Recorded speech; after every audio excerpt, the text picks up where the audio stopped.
All right, welcome back, everyone. Lovely to see you all. And let's start by going straight into the superpower state. So take a deep breath and either close your eyes or leave them open, whichever you prefer. And go into your superpower state however you normally do that, by repeating your word or phrase, using your anchor, or by focusing in on your subject and everything you love and appreciate about them. Very good. And feel your heart opening, your chest expanding as you allow that light, that energy to shine out from you. Good job. And then allow that light or energy to spread down to your toes, up to the top of your head, and out to your fingertips. So you're now full of that light, that energy, that love.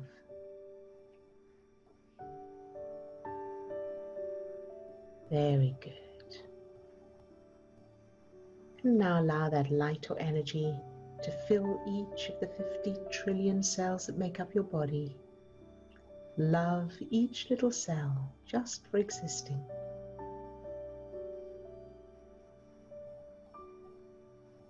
Very good.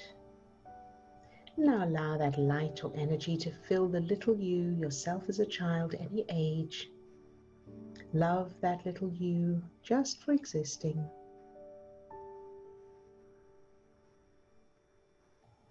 Empowering that child. And then allowing that light, that energy to overflow from that little you and fill your whole childhood. Everything, everyone, shining that light into any darkness. Loving it all exactly as it is without needing it to change. Very, very good. And then allow that light or energy to fill everyone who's on the group today, everyone who's on camera, all those who are off camera today. Love each one just for existing.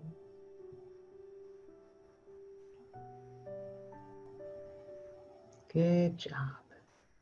All right, you can open your eyes if you haven't closed. And let's find out how everyone's doing today. So, Patricia, you're first up on my screen. How are you today? I am wonderful. Good. I was telling Stephen I'm down here in the country of the little town called Manning, South Carolina, where I'm from. Oh, yes. I am a family homestead. So I'm thoroughly enjoying just the energy that's here and the relatives that's here and enjoying the day. How fantastic. Reconnecting. Wonderful. Yay. Well done. And so do you have any questions for today? I told him, only thing I'm doing is what he has his first biggest recommend and yours first biggest recommendation was allowing. And I am truly allowing the energies that are coming forth without overwhelming me as I first felt that way. And to allow it and just to see the beauty of it. Fantastic. That's excellent. Yesterday was so good until I couldn't even get myself on your show on the thing today. Yesterday was just too much. Coastal was calling me saying they need papers in right away, and I was like, oh man, look what time it is. Anyway, so I got to fill them out right then and there, and the computer wasn't acting right because I'm down in another place and I had to get all that fixed. So, but it worked out fine, and I was telling him I had a cousin to come over, and he never talks about our past. Yeah. And I know that he was in the same environment that I was in when we grew up. Right. And he just started talking. And I mean, he went on and he was going to leave in 30 minutes. It was like 2 hours before he left. Oh, wow. Yeah. How amazing. Yeah. And was that nice to have that connection? Yeah. And I didn't even tell Stephen, his wife was with him, and his wife is blind. Uh-huh. And I went on to last night. We went on to the Happiness Club, and I introduced her to Lionel, Nice. and he gave her so much help in reference to she has a little. She's able to see a little bit, and he Yeah. just tried teaching her how to think, to look for that vision and all. And Wow. it was just a wonderful day. So Oh, fantastic. Oh, that's wonderful. I got goosebumps as you're talking. That's wonderful. yeah, Good, Patricia. Thank you so much for sharing it here as well. thank you. And I'm so excited for you. Good job. Thank you. All right. And then Lisa, how are you today? Very good, thank you. Can you hear me okay? Okay. Yes, we can. It's Feel Good Friday, yay. You know, I woke up and I had a dream, and I remember this little girl came up to me with a superpower cape, and it was probably because of your book.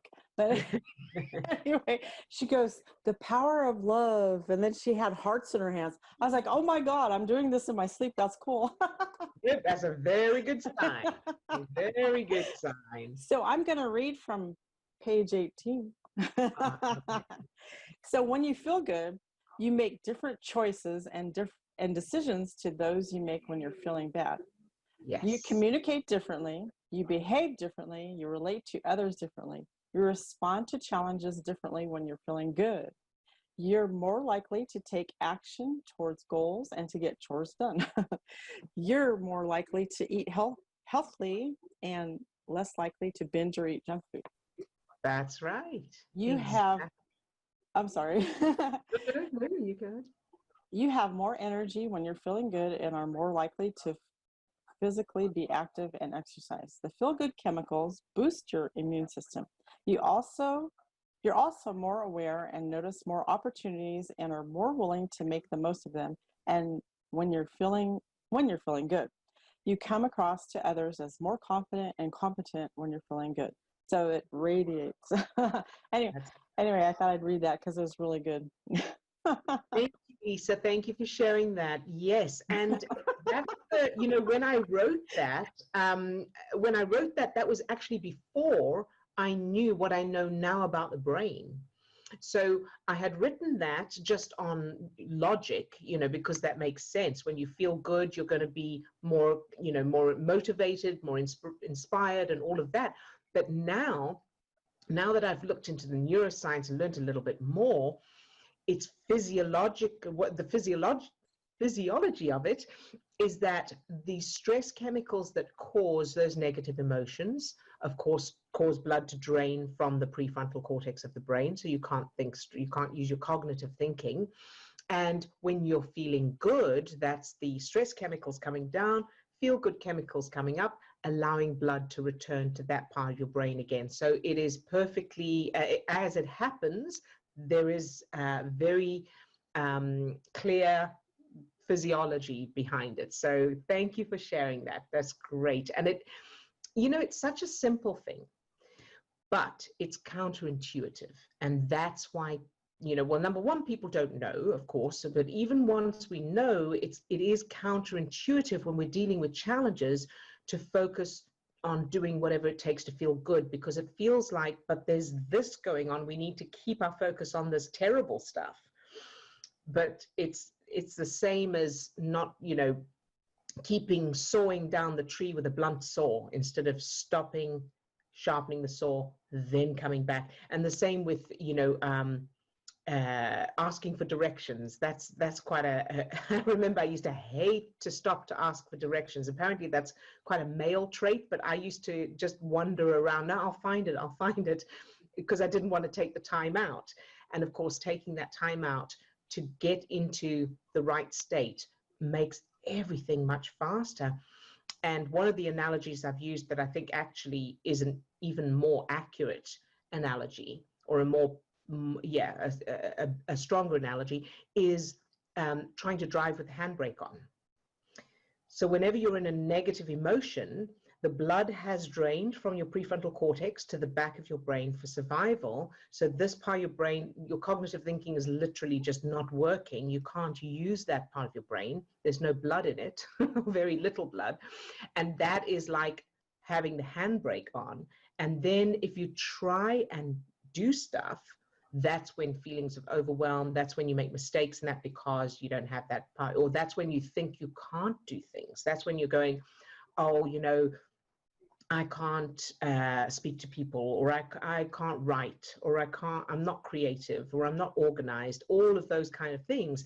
It's not that you're not, it's just that you don't have, you've got the handbrake on. So you're trying to you're pressing the accelerator, and you can press that as hard as you like, but the car's not going anywhere until you remove that handbrake, until you take that handbrake off, release the handbrake.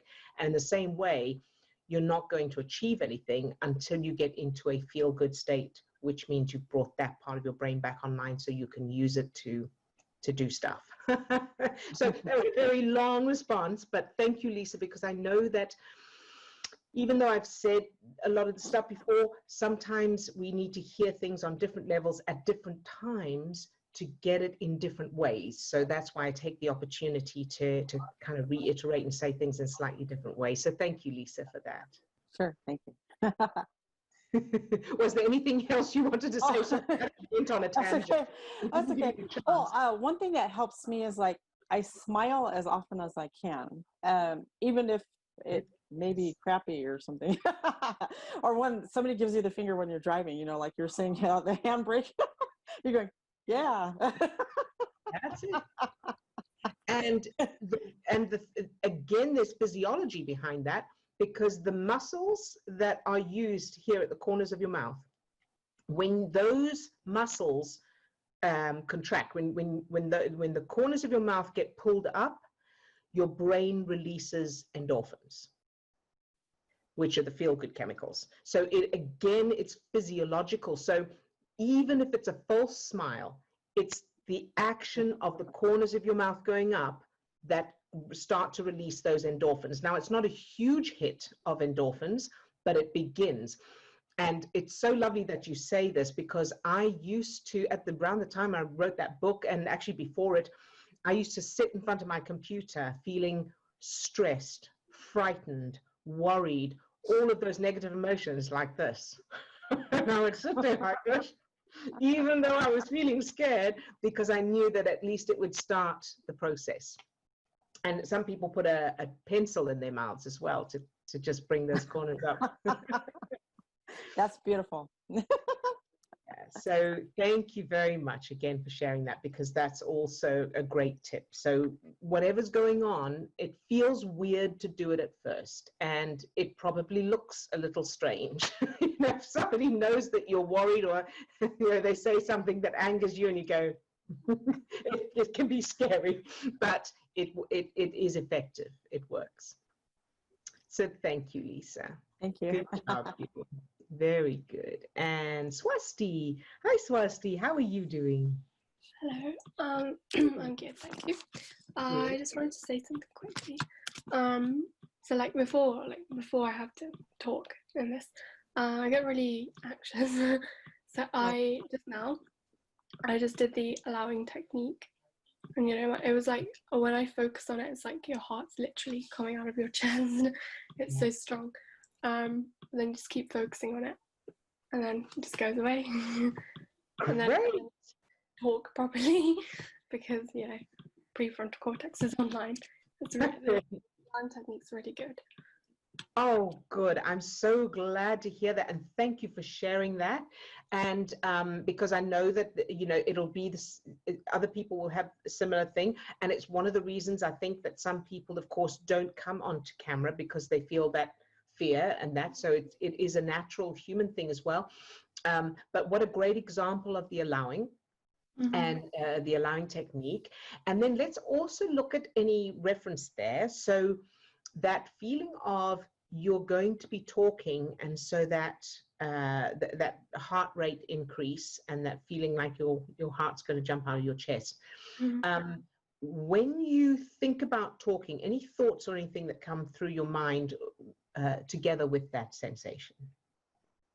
Yeah, I think it's I think it was like public speaking in school. So I don't know if this actually happened, but this comes to mind right now. It's like doing a speech in front of like parents and students in school, and then like people laughing at me, I think, or thinking I was going to get laughed at. I'm not sure if I actually did.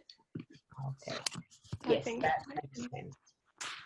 That makes sense. And so, have you ever seen like a movie or a TV or in real life, somebody come on the stage and speak, and everybody's like waving flags, or they're applauding, they're standing up, they're standing ovation, they're cheering, yeah? Mm-hmm. So that gives you a little resource for you. So change that, you know, and here's something very important for everybody as well. Even if it's not a real memory, it might as well be. As far as the subconscious is concerned, it might as well have happened, because as we know, the subconscious can't tell the difference between reality and imagination. And as far as the subconscious is concerned, everything is happening right now. Everything's real and everything's happening right now. So even if you know the thing didn't happen, if you've got a memory for it, it's worth changing. So yes, so make it that, so use whatever resource you have there of someone getting this incredible ovation, you know, applause, you know, streamers or whatever, flags, yeah? And so, and then you really enjoy that moment and then play that over and over. Does that sound good? Yeah. Good. And that's I in had addition to allowing. sorry. Yeah. Sorry. I just had another question that, so when I just like with the medical school thing just 2 days ago, some days ago, like because I got rejected, I just thought I was like really unlucky. So I was practically there and then I wasn't. So that got me thinking. So you know how we have a touchstone? Yes. Of like, this is the feeling I want to generate. So my subconscious seems to always find some reason for rejection. Okay. So I don't know how to take that. So I might still, obviously I might have references there, but I don't know like what, like I don't know. Yeah. All right, that's good. That's a good one. So if you have references, of course, change it. So, but first of all, let's do the allowing technique with this. Mm-hmm. So that feeling of, let's allow that feeling of I'm unlucky, or whatever that is. How does that feel when you think about being unlucky, like you were so close and then you didn't get it, and that recurring pattern?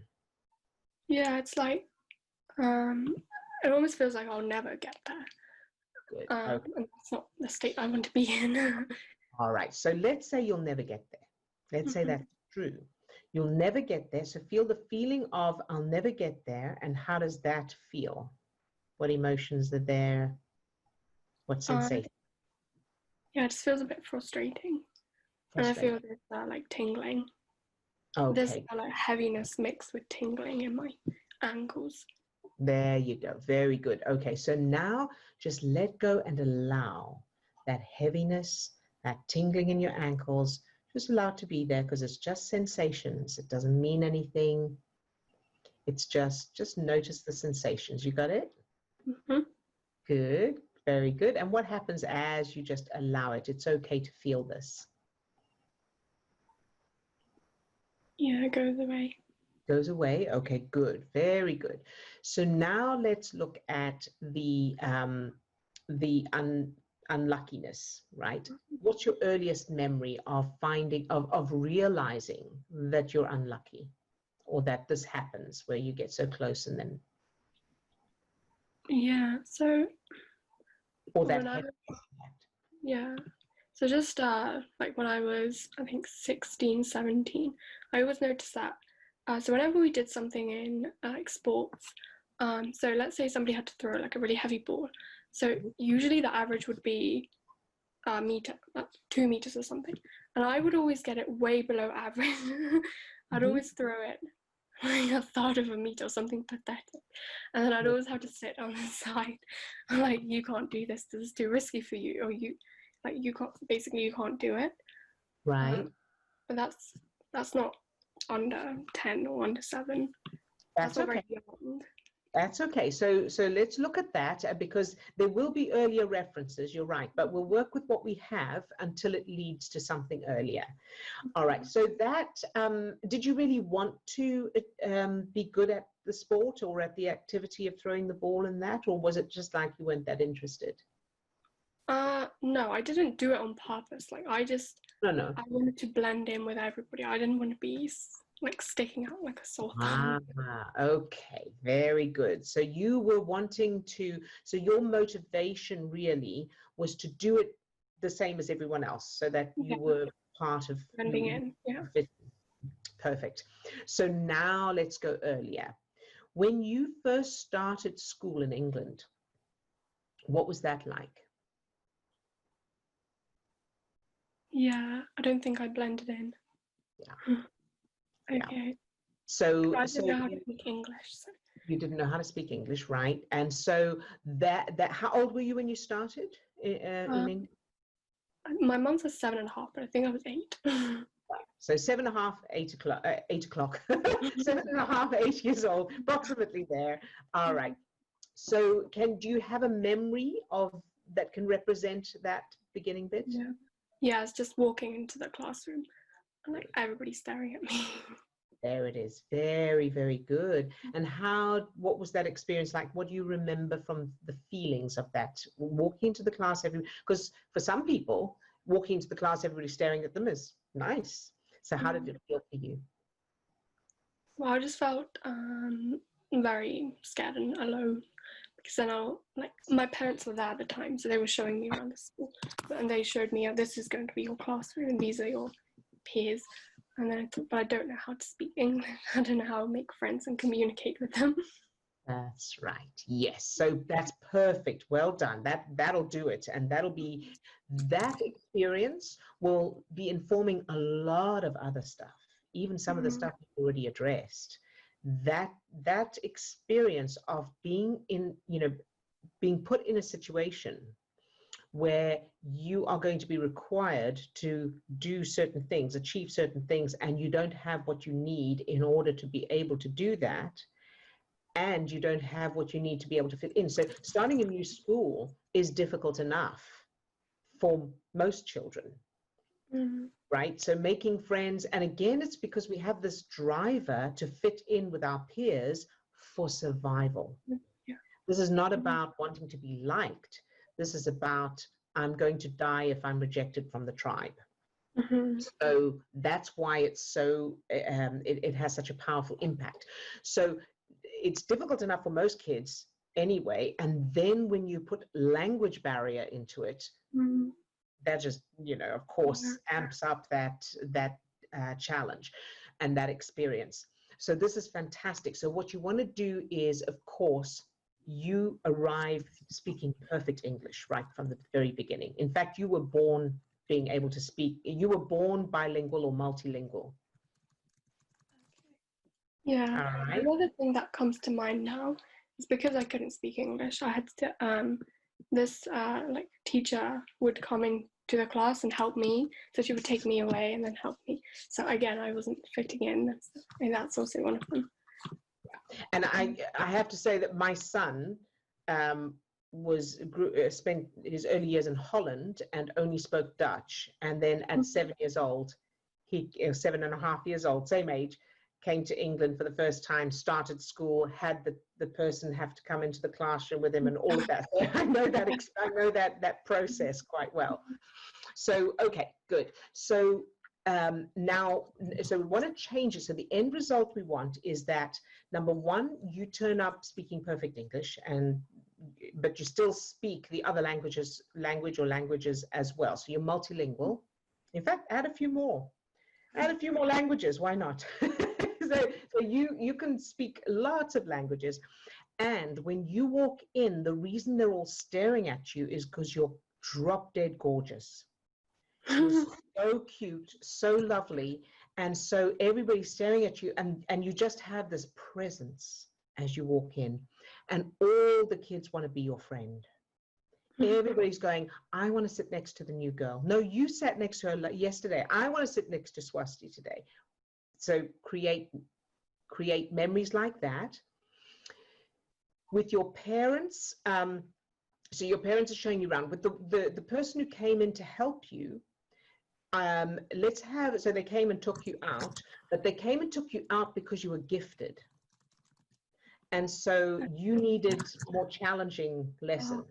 Yeah, this is cool actually, because then as I developed through that same school, I was taken out because I was gifted. So. That's the same with my son. Yes.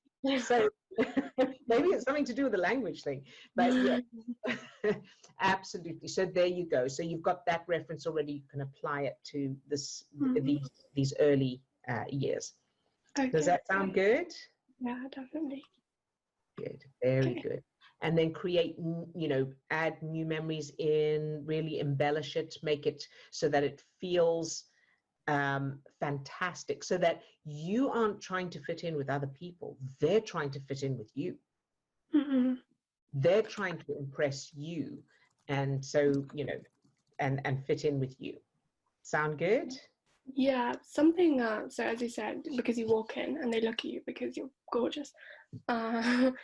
That I just feel like, so for me, if somebody sits next to you because you're gorgeous, then they're going to leave you, and they only like you because of what you look like and not because of who you are.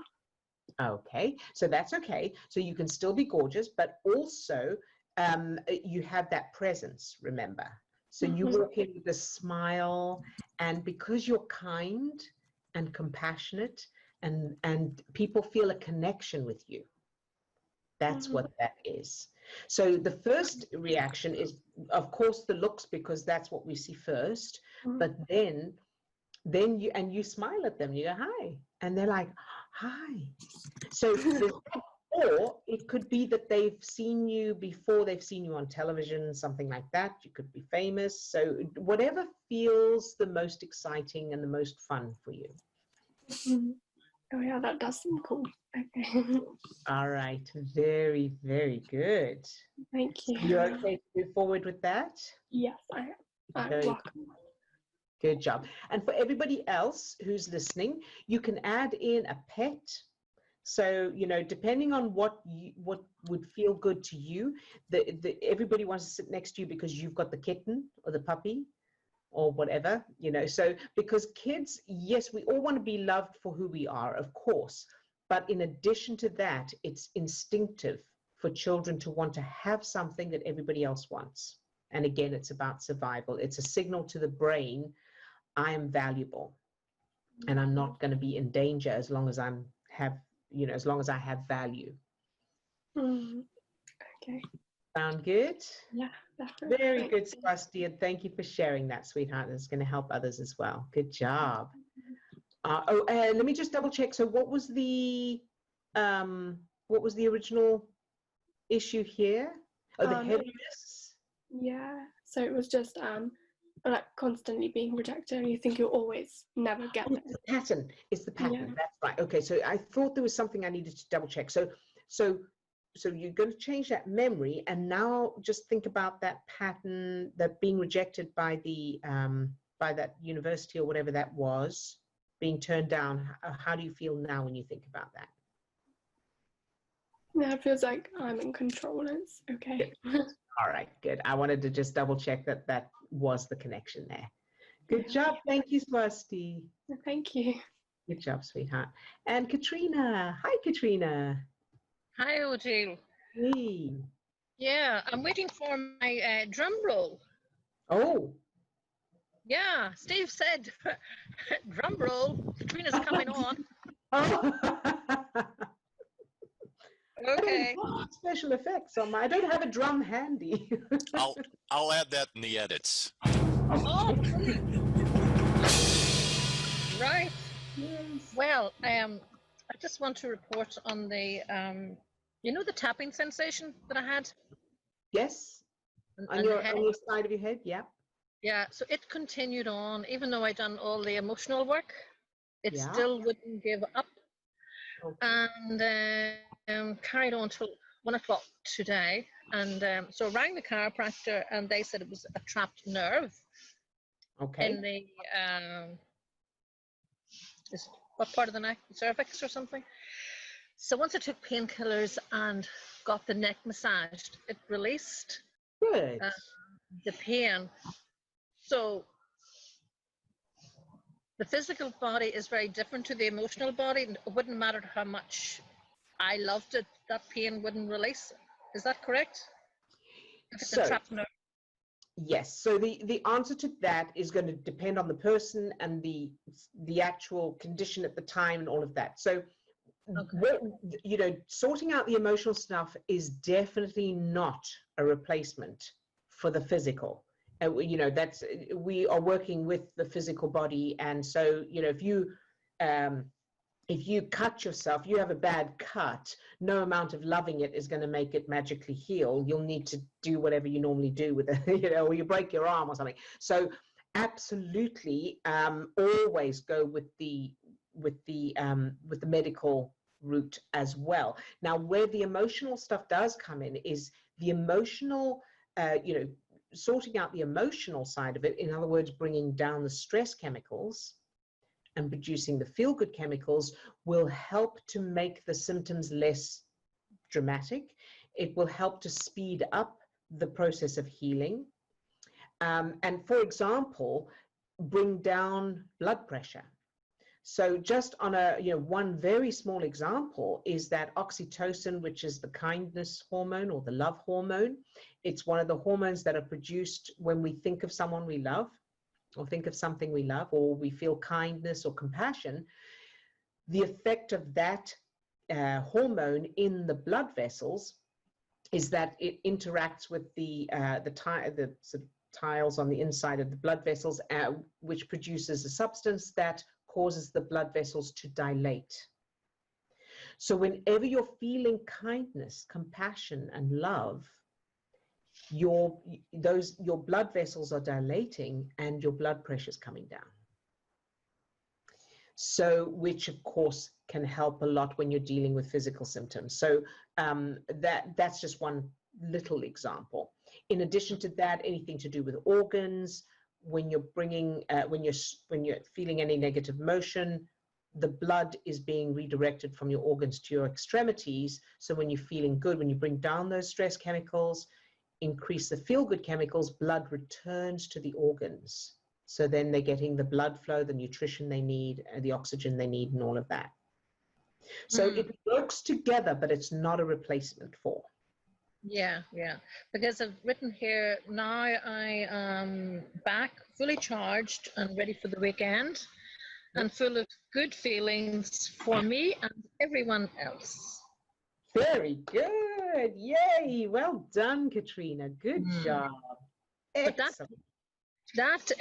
See that working on my mum? I mean, that was so exhausting, my physical body. And it was crazy how bad the physical body reacted to all of it. Just like you say, the blood was being drained from the physical body? Yes, from the organs to your...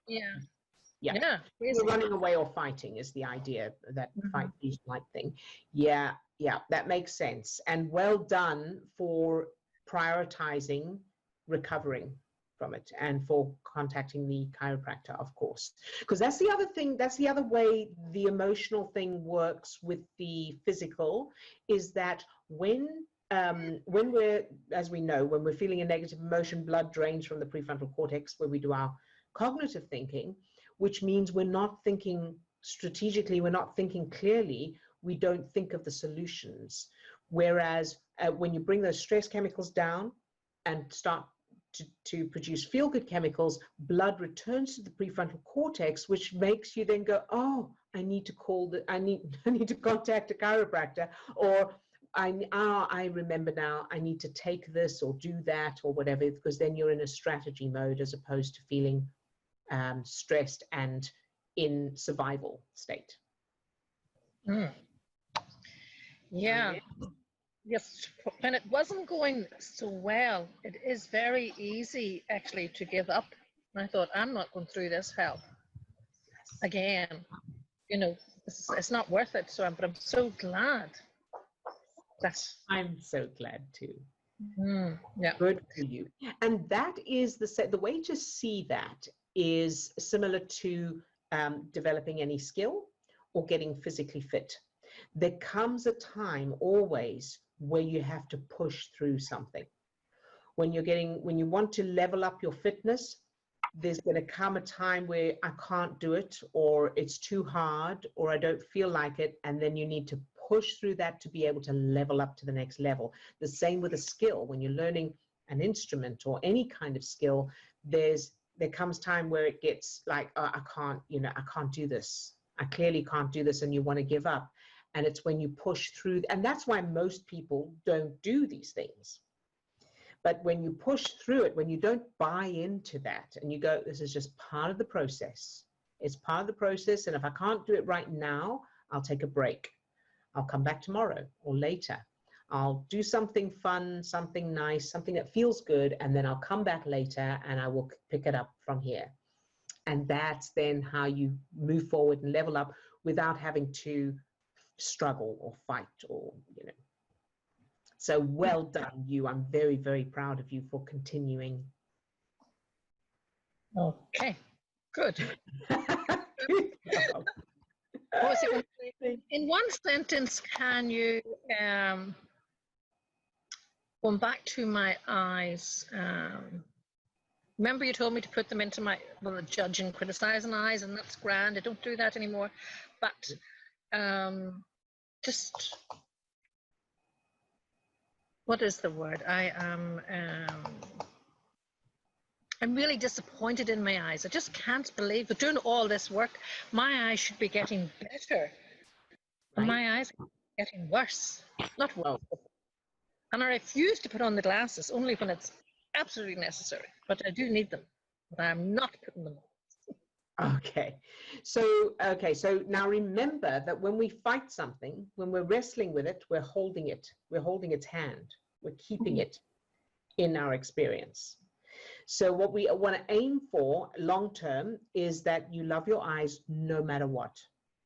Whether they change, they don't change, they get worse, you love them anyway exactly as they are, and you love the glasses exactly as they are. So now to get there, what's wrong with having to wear glasses? Because I always had perfect eyesight, 2020. There's such freedom without glasses. Yeah. I don't know. Yeah. So here's the thing as well. And, as someone who had 20/20 vision myself, and then as I got older, I was told by the optician, as you get older, this happens with the, whatever it is, the little lens thing. And then you need glasses for reading or screen or whatever. And so I don't mind it. It's not but I remember when I first started wearing the glasses and thinking, how does anyone who has to wear glasses all the time, how do they manage? I mean, you lose them, it's like, it's really scary. And of course, Steve does wear glasses all the time. So, and I've got used to it now. And so it is like anything else. It's a case of getting used to it. Now, that doesn't mean that they won't improve. But they won't improve as long as you keep fighting them and judging. So, okay, so let's say you have to wear the glasses, and you say the fact that you had 20/20 vision, and that's the problem with them. So, but what does that mean? You had 20/20 vision and now you don't, and so what? What does that mean to you? The fact that you used to have it. I'm fighting against the fact that I'm doing all this work, and instead of, there's somebody in competition here with me. What do we say? The eyes. You've done all this work. All this work, and my eyes should be getting. It was doing this work that got worse. Okay, so what makes you think that they were? What made you think that they should get better by doing this work? Because the eyes holds a lot of emotions. You don't want to look, you don't want to see. So it's like I want to look and I want to see now. Yeah. And it's like, no, we're not seeing.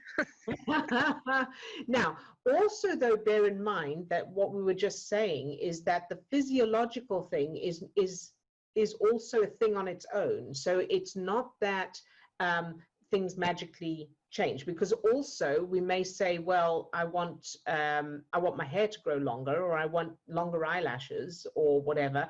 And while it's very possible, it's not a given it's not an automatic result of what we're doing. So each individual's, there's a lot involved in eyesight and all kinds of other physiological things. No, but can I say something that seriously, within the last 4 to 6 weeks, my eyes were great. Well, not great, but I mean, I was happy with them. And then one morning I woke up, but something I could normally see was now a blur. And I was thinking, God, I should be able to read that without my glasses. Okay. But this has happened. That's what I'm saying. Something has happened recently. All right. So again, the first step would be to call an optician or an ophthalmologist, right? Make an appointment to go and see an eye specialist, definitely. And then because there's other things that can be going on with eyesight. It's not just my eyesight's getting worse. There are other possibilities. So always check with doctor, medical professional first. Now, aside from that, in addition to that, what was the thing that you looked at that you couldn't see and you went, oh, I should be able to see that without my glasses? Probably just something I've written down or. Okay, so just something you've written down. All right, so now let's look at what did you do, or how did you feel when you discovered that, when you thought, I should be able to see that, but I can't without my glasses, and what thoughts, feelings came up for you? I was probably super annoyed. I was thinking, I don't mind that I have to wear glasses, but they are not getting, I am not going to the optician for her to say, you're getting weaker. Your eyes are, no, I'm not going, I'm not doing that. They are not getting weaker. There it is. There it is. There's the conflict. Do you see? Oh. Now, whatever that conflict is, well, allow me to tell you. No, please do. Whatever that conflict is, if your eyes weren't a problem, if you weren't having this issue with your eyes, you wouldn't get to experience that conflict anymore. So whatever part of you is reproducing that conflict, recreating that conflict, and trying to keep you in alignment with that conflict, is making sure that you at the very least perceive or experience that your eyesight's getting worse, even if it's not. So here's what we want to ask. That conflict, that same conflict, so think about how you felt about that, now going to your childhood, what does it remind you of from your childhood? It is 5:30 and it's time for a glass of wine, and I don't know what you asked me. What do you think? All right. So the conflict that you felt when you go, I should be able to see, I shouldn't need glasses, that feeling, can you feel that feeling right now? So let's do this. Let's use the new allowing technique. So I want you to think about the fact that you need glasses. There's no doubt about it. You need glasses, and you feel whatever you feel about the glasses, the fact that you need, the fact that you shouldn't need them, you used to have 20/20 vision, all of that, can you feel that emotion right now?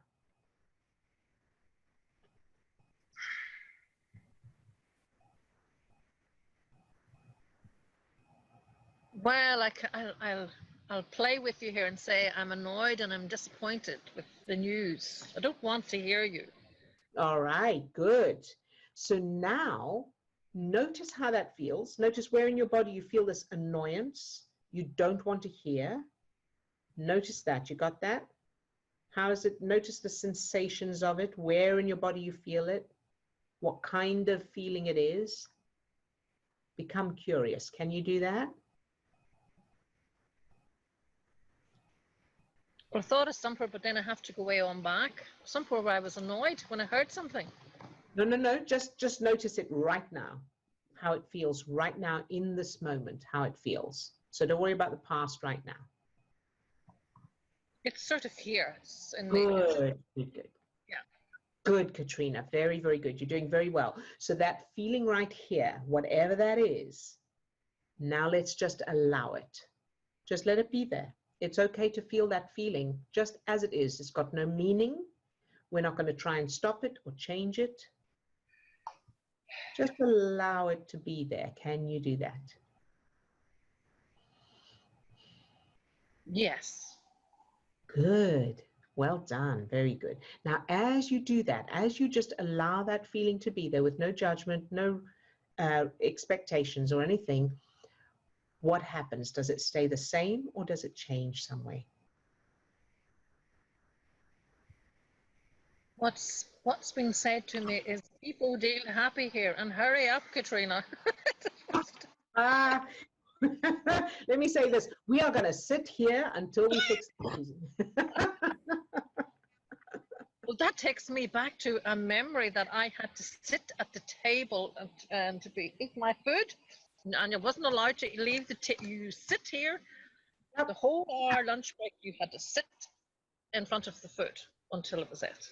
Now, I say snap, me too. Okay. Oh, we don't have Snap here. Snap is a card game. So yeah, me too.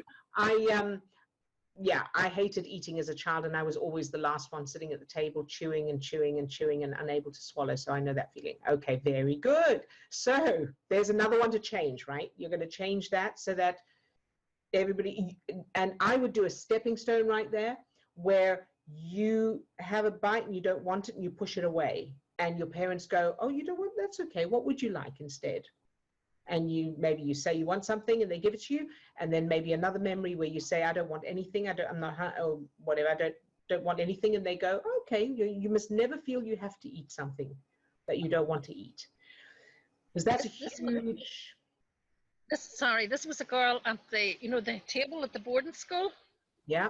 And she had authority over me. Oh, yes. And it was food that made me sick.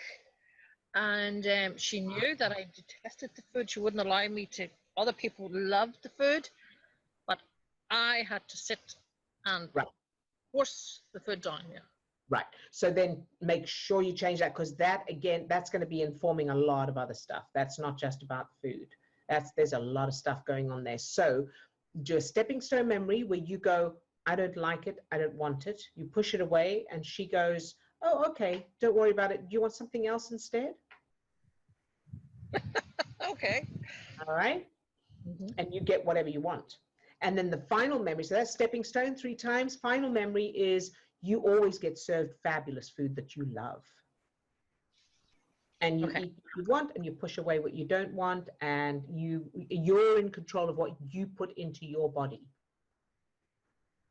Okay. Yeah. And as I say, that memory is very likely informing and supporting a lot of other things as well. So as you change that, you may notice changes in other areas.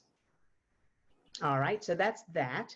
So now let's go back to this allowing this anger or frustration, whatever's there, this feeling in your chest, you're going to allow it. And what happens when you just go, well, fine, so I'm feeling frustrated.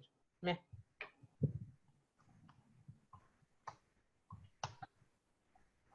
It's not that simple. I'm still frustrated. Yep. And so now allow that feeling of, it's not that simple, I'm still frustrated. Allow that. So think of these feelings as a child that is crying, and you're just going to go, it's okay, sweetie, you cry, you express yourself. And it's no skin off my teeth, as my grandmother would say, or whatever it was. No skin off my back. I can't remember how she put it, but something like that. No teeth, something about teeth. I don't know. But the point is, it doesn't bother me. You can sit there and cry all day. So you're going to but you're going to do it in a nice way. So not in that you can sit there and cry all day. It's more like, it's okay, because it's not doing any harm, right? Okay, yes. Can you do that? Yes. Okay, yeah. All right. And as you do that, what happens? Does it stay the same or change? And it's okay. Whatever happens is okay. I'm trying to read small writing. Mm-hmm. So it's the blur. It's like, it's the blur I can't accept, I suppose. Good. There you go. So what does that blur mean to you? What's wrong with the blur? What effect does the blur have? Well, I'm going to say it doesn't feel safe. Good. Good. Not to be able to see. There you go. Very good. So No, now that... Sorry, I was going to say, but most of my life, especially anything to do with business, anything to do with anything, I didn't want to see.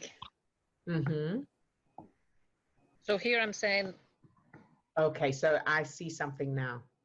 Pardon the pun, but okay, I see a connection. I see a connection there. So, and I hope I can grasp it. It's a little bit slippery. So you haven't wanted to see, as far as business goes and that kind of thing. What's the driver behind that? Because I think I know, but I want to be sure. Why? What? Oh, I didn't want it to be true. Because? Well, because it was horrendous. It was me kept out of the will, my dad's will. I didn't want to see that. There you go. Very good. So you've got that. I don't want to see. Now, the driver behind that is what I thought is, if I don't see it, it doesn't exist. So it keeps me safe. Right? Mm-hmm. So there's that feeling of, if I can't see it, if I don't look, then I'm safe. Right? Now, look at this. Look how clever this is. Now you are wanting to see. You are wanting to look, like you said, but now I am wanting to see. I am wanting to look, but your subconscious is going, it's dangerous. Wow. So let's blur it so you can't see, because we want to stay safe. Does that make sense? Yeah. That's very, very clever. Right? Okay. So that's wonderful news. So we found it. Okay. So now, your dad's will, that's as an adult, right? As an adult, yeah. Yeah. So let's go earlier. Where in your childhood, teenage or childhood years, did you have the same kind of thing? I don't want to look because I don't want to, I don't want it to be true. And I've got an idea in my head what it may be, but there may be other stuff. I don't want to see. I don't want to see because I don't want it to be true.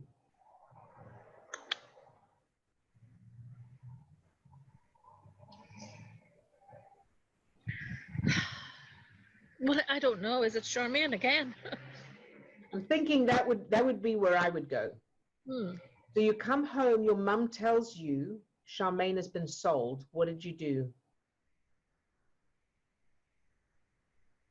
Yeah, I went to the stable and went. Yeah, so it must have been that way. Yeah. That's what I thought. Yes. Wow. I don't want to look. I don't want to see. But you go there and she's not there. It is true. Boom. Your subconscious burns that into its memory. This is very important. I must never look, because then it makes it true. Because that was such a huge impact on you. Does that make sense? Yeah. Yeah. Yeah.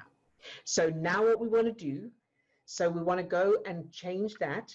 So let's do a stepping stone memory there. So now remember that we're addressing, so these all, we think of them as the same memory, but these are all separate pieces of data stored in different places. So this piece of data that we want to change in a stepping stone memory is that you come home, your mother says, whatever she said, Charmaine's been sold, and you go, I don't believe you or whatever, and you go to the stable and Charmaine's there. Okay? So it's safe to look because there she is.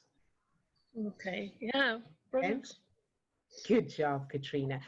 All right, and the reason your eyesight may be changing right now, may have been getting worse right now, is because we're uncovering all of this stuff. So it's bringing everything to the surface, and it's not safe to look at it. All right? Okay. Yeah, good job.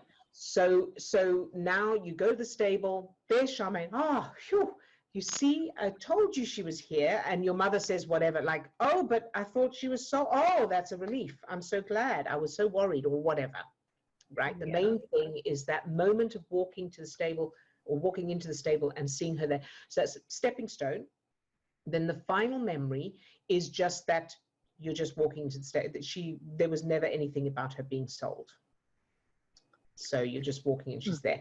So once you've done that, then check if there's any other memories of either looking and discovering something bad is true. Make sure you change those, or I don't want to look. So then as you come up to adult years, then you can address the will, the story with the will, and of course make sure that that's changed.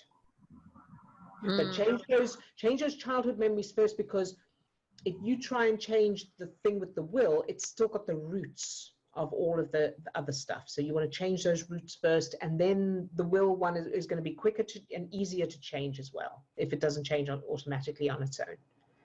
Okay. Right. How does that sound? Wow. Out of this world, as always, Odille, and thanks a million. You've made my weekend. You're very, very welcome. It is literally my pleasure. I'm so happy to be able to help you find that. Good job. Yay. And again, thank you very much, because this kind of detective work, this kind of finding things, finding the roots to things and everything, helps everyone who's watching as well, because they may not have the same thing or the same roots, but it gives people an idea of what to look for, how to look for those roots. There's so many different ways of doing it. So thank you, Katrina. Okay, brilliant. Yeah. I'm sitting out here and the rain's come on, so I better run. Right. And have a lovely weekend. Enjoy it. All right. Bye-bye, sweetie. Okay. So, Steve, was there any questions from the chat or anything? Yes. I've got another kind of clarifying question that Sylvie submitted, and I'm going to read that out because I think it's a good one, because other people are probably experiencing it as well. When I allow the feeling, it's not as easy as what I can see it with people working with Odille. I get very emotional and I cry a lot, or I'm very angry, and it's not so easy to switch into an observer state. Do I have to just feel a little of the feeling without getting too much into it? Thank you. Okay. Have you answered it already, or shall I? I can tell you what I replied, and you can add to it. Yes, as we're beginning this process, the feelings may seem overwhelming.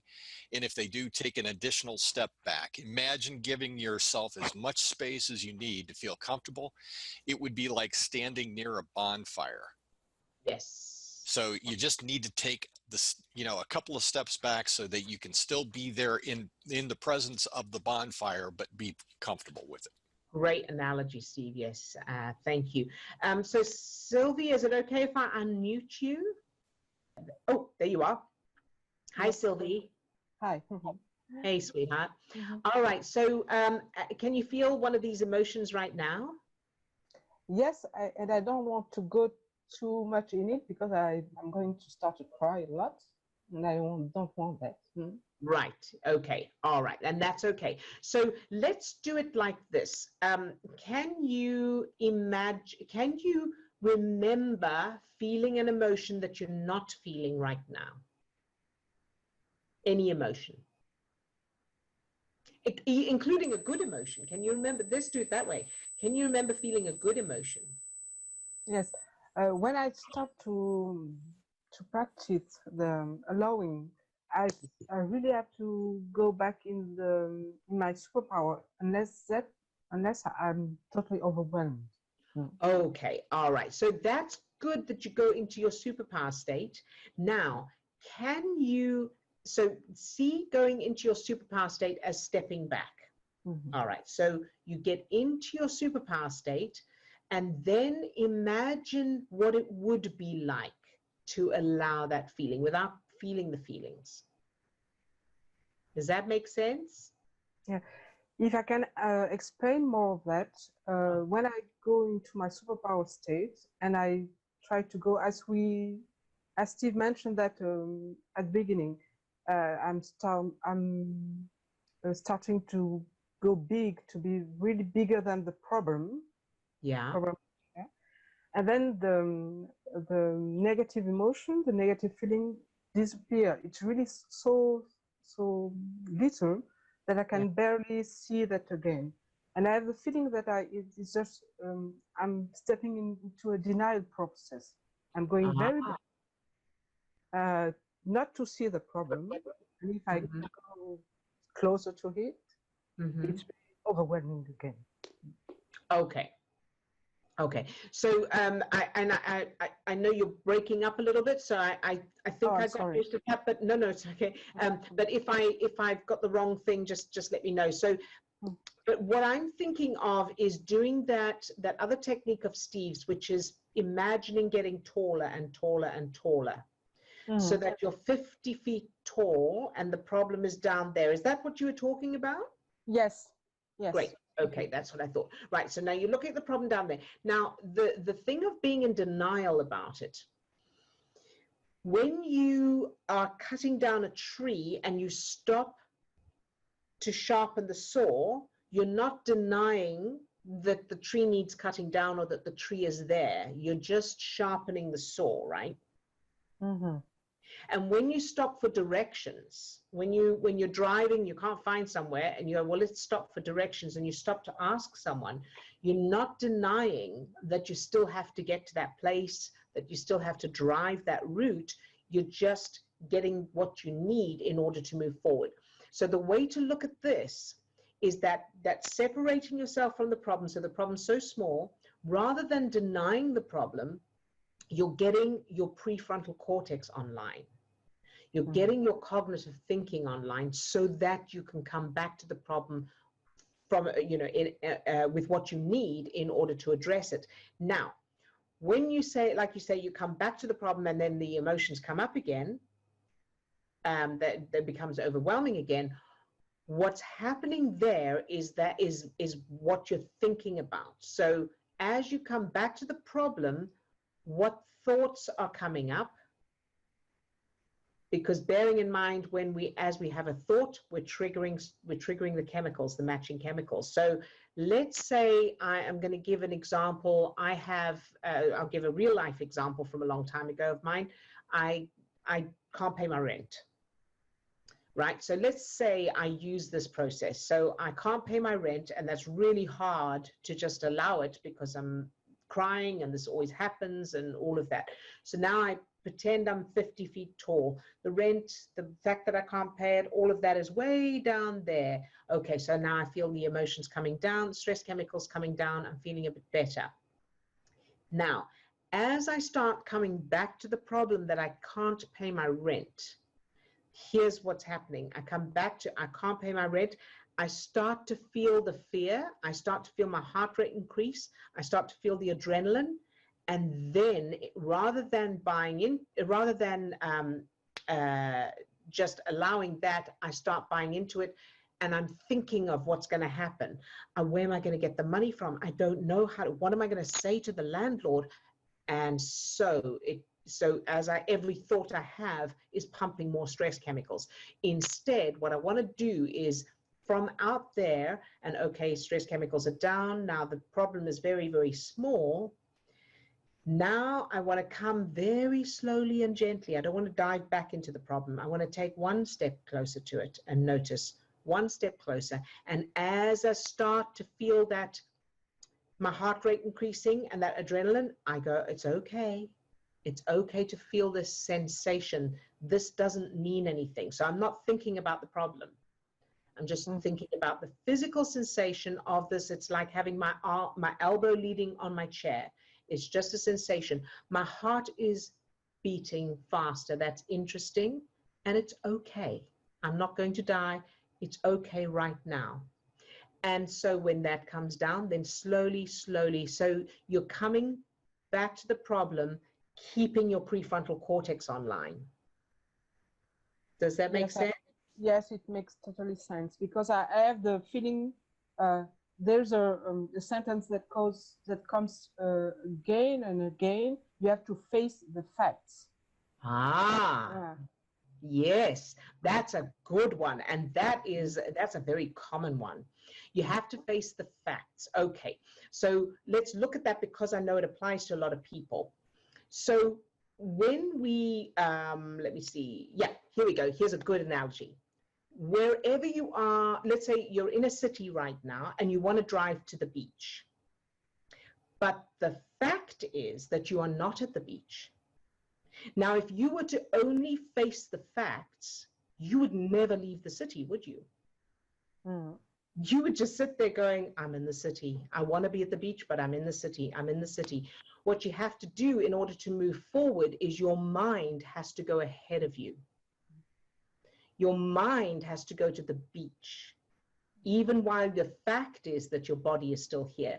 And that is how we get from here to anywhere. That's how we create stuff. That's how we change anything or move forward in any way. And that's one of the wonderful gifts that we have as humans that, for example, animals don't have. You know, being able to imagine what we want to achieve or where we want to get to. So facing facts is only as useful as, well, the fact is I'm here now and that's where I want to go. That's a fact. But just focusing on the fact that I'm here now and not looking at the wishes or the dreams or the goals or what I want, that's never going to get anybody anywhere. Does that make sense? Yeah, it totally does make sense because I know that from... We can't hear you. Sorry, sweetie. We can't. Huh? You've gone very, very soft. Can you hear me now? No, you're very soft. I mean, I can hear you, but very, very faint. Face the facts, but I don't want to face the facts. Okay, I think I got that. It's quite. I think I missed a few words in that, but I think I heard you say that it does make sense, and that you're going to work on that that idea of coming in slowly to the problem, gently, to keep that prefrontal cortex online, and rather than thinking about the problem. I think that's what I heard, but if not, just if you pop it in the chat, if you've got anything else you need clarity on. But oh, you said yes. Good.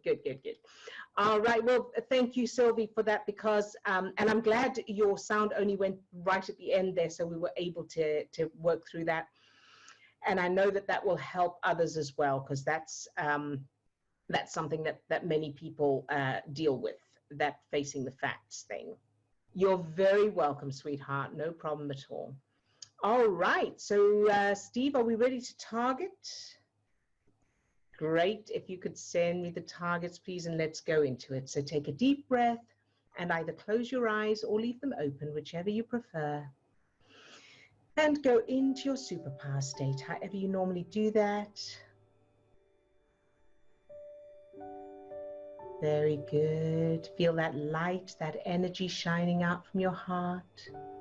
Your heart expanding, you're opening up as that light, that energy shines out from you. Good job. Now allow that light or energy to spread down to your toes, up to the top of your head, and out to your fingertips. So you're now full of that light, that energy, that love. Very good. Now allowing that light, that energy to fill each of the 50 trillion cells that make up your body. Love each cell just for existing.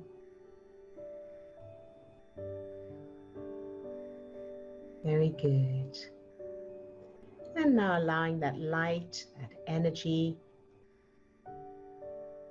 to fill your subject, love your subject exactly as they are, and then imagine they don't want to be with you, or they don't have the qualities that you love and appreciate about them, and keep them filled with that light, that energy anyway. Love them no matter what. Very, very good. And now let's go to Patricia. Fill Patricia with that light, that energy from the tips of her toes to the top of her head and out to her fingertips. Love Patricia, just for existing.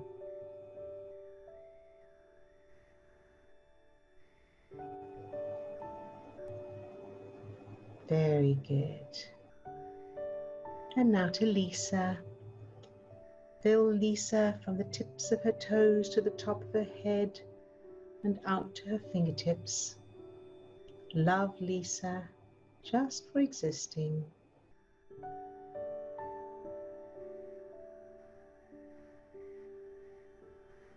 Very good. And allow that light, that energy to overflow from Lisa and fill her friend. Whether he wakes up unhappy or not, love him exactly as he is, no matter what. And allow that light, that energy to overflow from Lisa and fill the financial circumstances of everyone, no matter what. Loving it all exactly as it is and shining that light into any darkness. Very good. Now allow that light, that energy to fill Amy from the tips of her toes to the top of her head and out to her fingertips. Love Amy, just for existing.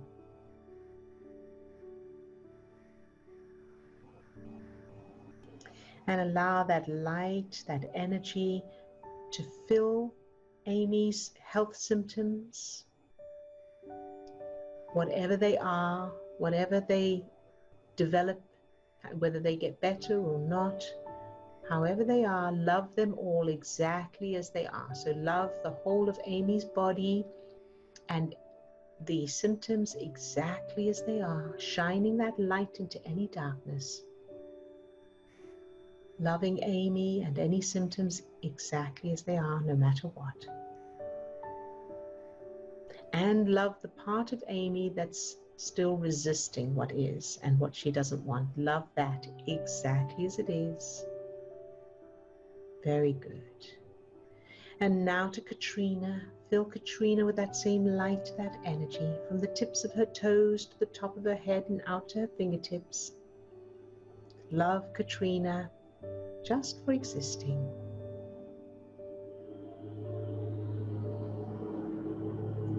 And allow that light, that energy to fill Katrina's eyesight in particular, whether it changes or not. Loving it exactly as it is, no matter what. Good job. And now to Swasti. Fill Swasti with that same light, that energy, from the tips of her toes to the top of her head and out to her fingertips. Love Swasti, just for existing.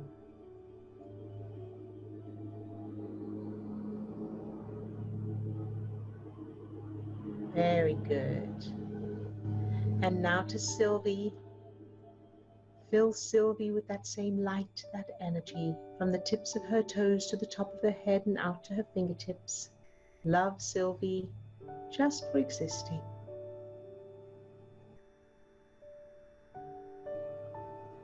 And allow that light, that energy to overflow from Sylvie and fill the overwhelming feeling, the problems, the issues, whatever that is, shining that light into any darkness, loving it all exactly as it is, even if it never changes. The feelings of overwhelm, the problems, all the potential results, whatever they may be, worst case scenarios, shining that light into all of it and loving it all exactly as it is. Good job. And now to everyone who's off camera today, everyone who's on this call and off camera, and all those watching the recording, fill all of them with that light, that energy, that love. Loving each one just for existing, no matter what. Very good. And now to yourself later today, and over the weekend. That version of you, love that version of you exactly as you are, no matter what you'll be, bless you, no matter what you'll be feeling or experiencing or anything else. Just love it all anyway. All right, very good.